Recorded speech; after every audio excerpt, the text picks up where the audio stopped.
नमस्कार, आदाब, सत श्री अकाल, जय भीम, जोहार। मेरा नाम है नवीन कुमार। तो क्या इसीलिए झारखंड विधानसभा चुनाव को टाला जा रहा है?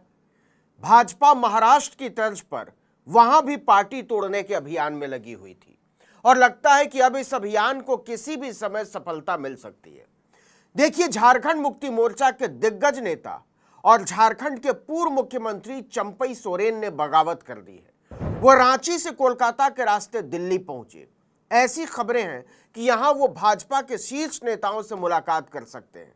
हालांकि दिल्ली पहुंचने पर मीडिया से बात करते हुए चंपई सोरेन ने कहा कि वो निजी काम से राजधानी आए हैं, लेकिन सबको पता है कि ऐसा हरगिज नहीं है। ऐसी खबरें आ रही हैं कि चंपई सोरेन भाजपा के साथ तोल मोल करने दिल्ली पहुंचे हैं। उनके साथ झारखंड मुक्ति मोर्चा के 6 विधायकों के भी होने की खबर है और अगर सारी चीजें उनके मन के हिसाब से हुई तो वो हेमंत सोरेन को छोड़कर भाजपा में शामिल हो सकते हैं। अगर ऐसा हुआ तो ये झारखंड की राजनीति में भाजपा की बहुत बड़ी जीत मानी जाएगी और आने वाले विधानसभा चुनाव में इसका असर पड़ेगा। दरअसल चंपई चाहते हैं कि भाजपा उन्हें मुख्यमंत्री का चेहरा बनाए, लेकिन अर्जुन मुंडा और बाबूलाल मरांडी जैसे दो आदिवासी नेताओं के रहते चंपई को आगे करना बीजेपी मंजूर करेगी क्या? दोनों मुख्यमंत्री रह चुके हैं। अर्जुन मुंडा तो 3 बार मुख्यमंत्री रह चुके हैं। इसके अलावा एक और पूर्व सीएम है रघुवर दास, उनके नाम को लेकर भी चर्चाएं उड़ती रहती हैं।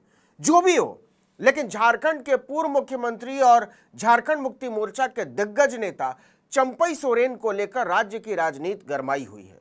लेकिन यह किसी की समझ में नहीं आया कि वो रांची से कोलकाता होते हुए दिल्ली क्यों पहुंचे। जब उनसे पूछा गया कि वो पहले कोलकाता क्यों गए थे, तो चंपई सोरेन ने इसका कोई भी सीधा जवाब नहीं दिया। उन्होंने ये कहा कि वो इसके बारे में बाद में बताएंगे। लेकिन जब उनसे ये पूछा गया कि क्या आप भाजपा में शामिल होने वाले हैं, तो उन्होंने इससे बिल्कुल इनकार नहीं किया। कहा जा रहा है कि चंपई पूरी तैयारी के साथ दिल्ली पहुंचे हैं और जैसे ही उनकी बात फाइनल होती है, झारखंड मुक्ति मोर्चा टूट जाएगी। देखिए, झारखंड में इस साल विधानसभा के चुनाव होने हैं। ऐसे में अगर चंपई सोरेन भाजपा का दामन थामते हैं तो यह हेमंत सोरेन और झारखंड मुक्ति मोर्चा के लिए बहुत तगड़ा झटका होगा, क्योंकि झारखंड को राज्य का दर्जा दिलाने में चंपई सोरेन की बड़ी अहम भूमिका रही है। राज्य के आदिवासी समुदाय में चंपई सोरेन का अच्छा खासा दबदबा माना जाता है। उन्हें कोल्हन का शेर भी कहा जाता है। ऐसे में अगर चंपई सोरेन झामुमो छोड़कर भाजपा में शामिल होते हैं तो आदिवासी वोट बैंक में सेंध लगा सकते हैं। लेकिन सवाल है कि कितनी सेंध? इसी सवाल के जवाब को लेकर दोनों मुतमईन हो लेना चाहते हैं, चंपई भी और भाजपा भी। इस बीच चंपई के सरायकेला खरसावां जिले के पैतृक गांव जेलिंगोड़ा से झारखंड मुक्ति मोर्चा के झंडे हटा दिए गए हैं। इसके साथ ही माहुलडी इलाके में झारखंड मुक्ति मोर्चा के दफ्तर से भी पार्टी के झंडे हटा दिए गए। इतना ही नहीं, पूर्व मुख्यमंत्री ने सोशल मीडिया साइट ट्विटर के बायो से जेएमएम लीडर और मंत्री भी हटा दिया है। अब उनके नाम के आगे केवल पूर्व मुख्यमंत्री झारखंड ही लिखा हुआ है। आपको याद दिला दें कि जमीन घोटाले में गिरफ्तारी के बाद जनवरी के महीने में हेमंत सोरेन को झारखंड के मुख्यमंत्री के पद से इस्तीफा देना पड़ा था। इसके बाद चंपई सोरेन को राज्य का मुख्यमंत्री बनाया गया था। शिबू सोरेन की राजनीतिक पाठशाला में दीक्षित हुए चंपई सोरेन पर हेमंत सोरेन को पूरी पार्टी में सबसे ज्यादा भरोसा था। इसीलिए कल्पना सोरेन के लिए सीट खाली करवाए जाने के बावजूद चंपई सोरेन को मुख्यमंत्री की कुर्सी पर बैठाया गया। हेमंत सोरेन को उम्मीद रही होगी कि जेल से बाहर आने के बाद चंपई उनके लिए फिर से जगह बनाने में आनाकानी नहीं करेंगे। यही हुआ भी, लेकिन लगता है वो गलत थे। देखिए, जुलाई में जब हेमंत सोरेन जमानत पर जेल से बाहर आए तो चंपई सोरेन ने हेमंत सोरेन के लिए सीएम पद से इस्तीफा तो दे दिया, लेकिन इस बात को दिल से लगा लिया। ऊपर से भाजपा ने इसे खूब हवा दी। भाजपा की झारखंड इकाई ने बार बार चंपई सोरेन के इस्तीफे को परिवारवाद का मुद्दा बनाने की कोशिश की। उसने आरोप लगाया कि चंपई सोरेन के इस्तीफे से साफ हो गया है कि झारखंड में हेमंत सोरेन के परिवार के अलावा कोई भी दूसरा नेता मुख्यमंत्री नहीं बन सकता। भाजपा ने चंपई सोरेन के मुख्यमंत्री पद से हटने को आदिवासी समुदाय का अपमान भी बताया था। तभी से भाजपा और चंपई दोनों एक दूसरे के संपर्क में थे, लेकिन हेमंत सोरेन ने यह बिल्कुल नहीं सोचा था कि चंपई बगावत कर सकते हैं। हालांकि चंपई ने अभी भी अपने पत्ते नहीं खोले हैं पूरी तरह से। इसलिए बीजेपी में शामिल होने के सवाल पर उन्होंने कहा कि अभी मैं जहां पर हूं वहीं पर हूं, यहां यानी दिल्ली में मेरे बच्चे रहते हैं, मैं उनसे मिलने आता रहता हूं, मैं निजी काम से दिल्ली आया हूं। हालांकि चंपई ने यह भी नहीं कहा कि वो बीजेपी में शामिल नहीं होने वाले हैं। अब जरा समझिए कि भाजपा की उलझने क्या क्या हैं।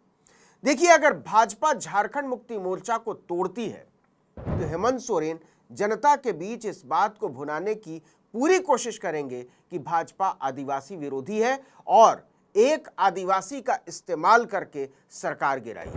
दूसरे, कुछ विधायक चंपई के साथ दिख जरूर रहे हैं, लेकिन वो पार्टी छोड़कर भाजपा में शामिल भी होंगे, इस पर बहुत पक्के से कुछ कहना मुश्किल है।